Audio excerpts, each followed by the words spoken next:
Good morning mga kabakod. Ay, ito po tayo ngayon, nasa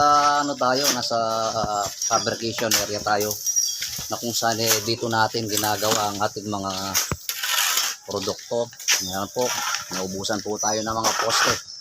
Ayan, yung mga natin, yung mga molde natin. Ayan po. Ayan. Ito ang ating mga magigiting na mandirigma. Ayan po sila. Harap muna kayo dito mga bata. Ayan o. Ayan po. Ayan. Dito po ang ating production area. Ayan.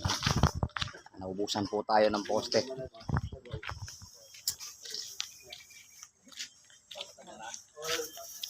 So ayan po. Nakita ko lang yung sa ating yung paano natin ginagawa ang ating mga poste.